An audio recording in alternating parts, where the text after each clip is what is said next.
അവിടെയാണ് വായനയുടെ പ്രസക്തി. ടീച്ചർ പറഞ്ഞല്ലോ, നോവലുകൾ വായിക്കണമെന്ന് പറഞ്ഞു, നല്ല നല്ല കവിതകൾ വായിക്കണമെന്ന് പറഞ്ഞു. എന്തിനാണത്? അതുകൊണ്ട് നമുക്ക് എന്താണ് ലാഭം എന്നാണ് പുതിയ കാലഘട്ടം ആദ്യം ചിന്തിക്കുക. എംടിയുടെ കാലം എന്ന നോവൽ വായിക്കുന്നു, മഞ്ഞ് എന്ന നോവൽ വായിക്കുന്നു, രണ്ടാമൂഴം എന്ന നോവൽ വായിക്കുന്നു, എങ്കിൽ പിന്നെ ഏറ്റവും പുതിയ കാലഘട്ടത്തിലെ കവിതകൾ വായിക്കുന്നു. ഇതുകൊണ്ട് നമുക്ക് എന്ത് കാര്യം?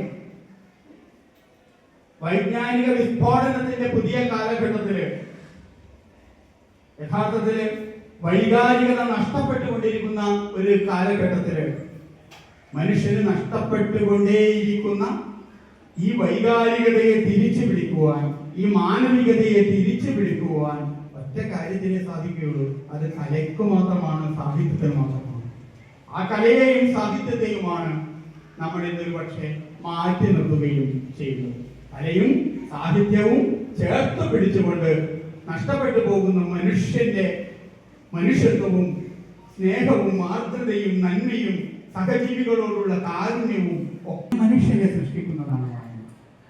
മനുഷ്യാണാം മനുഷ്യത്വം എന്നാണ് ശ്രീനാരായണ ഗുരുദേവൻ പറഞ്ഞിട്ടുള്ളത്. മനുഷ്യാണാം മനുഷ്യത്വം. ആവുകയാണെങ്കിൽ എന്ത് വേണം? അവന് മനുഷ്യത്വം വേണം. ഒരു ഗോവിന്